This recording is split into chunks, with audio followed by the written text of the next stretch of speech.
بسم اللہ الرحمن الرحیم۔ آدھی رات کا وقت ہو چکا تھا۔ سلطان صلاح الدین ایوبی نے، جو کہ مستقبل کا سلطان تھا، اس پر ایک شاد نامی لڑکی نے بدکاری کا الزام لگا دیا تھا۔ قاضی ابن رسول، جو کہ سلطان صلاح الدین ایوبی کا استاد تھا، اس نے بولا تھا، یہ الزام ایک عام انسان پر نہیں بلکہ ایک بات صلاحیت اور باکردار انسان عظمت الدین ایوب کے بیٹے سلطان صلاح الدین ایوبی پر ایک لڑکی نے لگایا تھا۔ قاضی ابن رسول بہت پریشان تھا کہ اگر میرے شاگرد پر لگایا گیا الزام سچ ثابت ہو گیا تو میری ساری زندگی کی تعلیم اور دی گئی تربیت پر پانی پھر جائے گا۔ قاضی نے وضو کیا اور جائے نماز پر اللہ کے حضور سجدے میں گر گیا اور دعا کرنے لگ گیا، میرے مالک، تیرے باکردار اور نیک بندوں پر مشکل وقت آ پڑا ہے تو اس کی اپنی غیبی مدد فرما اور اس کی عزت کی حفاظت فرما۔ بے شک تو ہی عزت دینے والا ہے اور نہ ہی میرا دل مانتا ہے کہ صلاح الدین ایوبی کسی کی طرف بری نظر بھی اٹھا کر دیکھے۔ لیکن دوسری طرف شاد نامی لڑکی پورے وثوق سے صلاح الدین ایوبی پر اتنا بڑا الزام لگا رہی ہے۔ یہ واقعہ کچھ اس طرح ہے کہ جب سلطان نور الدین زنگی اپنے سلطنت پر قائم و دائم تھے، صلاح الدین پر ایک شاد نامی لڑکی نے الزام لگایا کہ صلاح الدین ایوبی نے اسے اکیلا پا کر اس کے ساتھ زبردستی کرنے کی کوشش کی کہ تمام لوگ حیران تھے کہ صلاح الدین ایوبی اس کام سے اس طرح کا کام کیسے کر سکتا ہے۔ کسی کو یقین نہیں آتا تھا، کوئی کچھ بات کرتا اور کوئی کچھ بات کرتا۔ موجودگی میں قاضی ابن رسول یہ مقدمہ سننا تھا۔ وہ صلاح الدین ایوبی پر فرد جرم عائد ہونے کے بعد سزا سنانی جا رہی تھی۔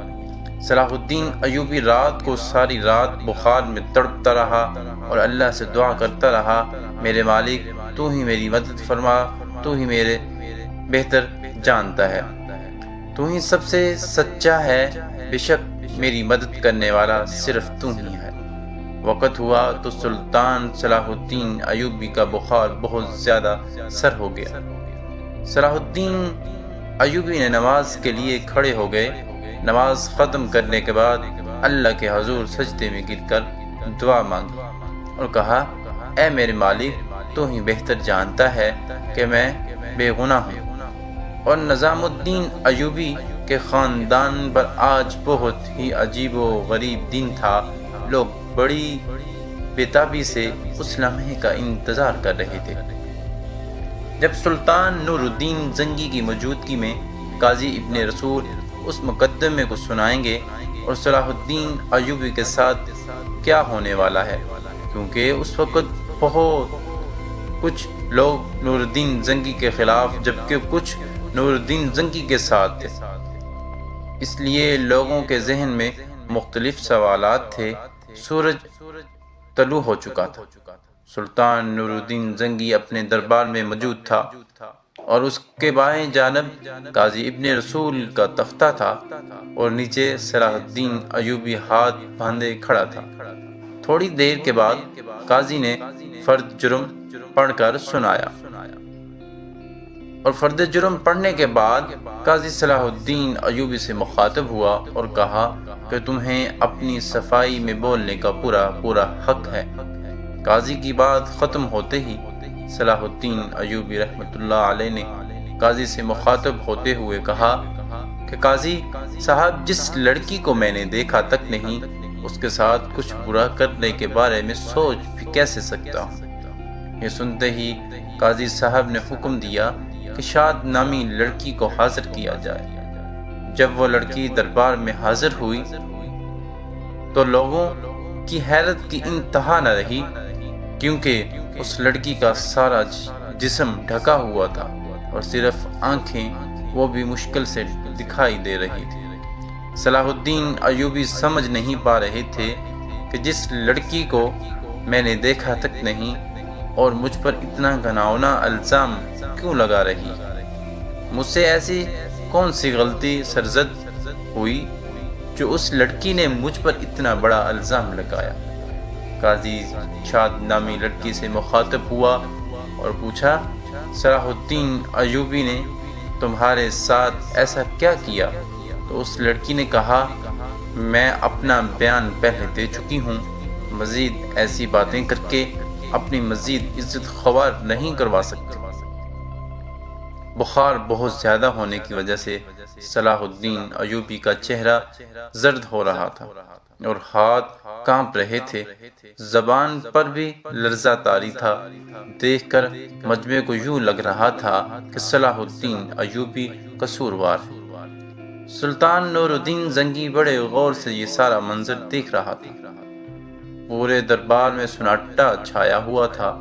لوگ بڑے غور سے صلاح الدین ایوبی اور اس کی لڑکی کی باتیں سن رہے تھے۔ صلاح الدین ایوبی نے اس لڑکی سے کہا کہ کیا تمہیں اپنے رب سے ڈر نہیں لگتا کہ تم ایک بے قصور انسان پر جتنا بڑا الزام لگا رہی ہو؟ لوگ سمجھ رہے تھے سلطان نور الدین زنگی کا بھتیجا ہونے کی وجہ سے سلطان صلاح الدین ایوبی اگر مجرم قرار بھی دیا گیا تو سزا سے بچ جائے گا۔ صلاح الدین ایوبی نے کہا، جب ہم کسی مسئلے کا حل نہیں ملتا تو ہم اللہ تعالیٰ کی طرف رجوع کرتے ہیں، اور میں بھی اس لڑکی کو کہتا ہوں کہ اگر اللہ کو حاضر ناظر جان کر اللہ کی قسم کھا کر یہ کہہ دے کہ اس نے جو الزام مجھ پر لگایا ہے وہ سچ ہے تو میں اپنا گناہ قبول کر لوں گا۔ دوستو، چلتے چلتے ہمیشہ کی طرح آخر میں وہی بات کرتا چلوں، اگر آپ کو ایسے واقعات پسند ہیں تو پلیز چینل کو ضرور سبسکرائب کر دیں، کیونکہ ایسے واقعات، سبق آموز تحریریں، اسلامک واقعات، ناول، کہانیاں میرے چینل پہ آپ کو سننے کو ملتی رہتی ہیں۔ اور ایسے ٹاپک، کہانیاں اپنے دوستوں کے ساتھ بھی ضرور شیئر کیا کریں، اس سے تو آپ کو کچھ نہیں جائے گا، صرف چند منٹ کی اٹھائی ہوئی تکلیف سے ہزاروں لوگوں کے لیے سبق آموز ثابت ہوں گے۔ اپنے بھائی کو اجازت دیں، تب تک کے لیے نیکسٹ ٹاپک کے ساتھ پھر حاضر ہوں گے۔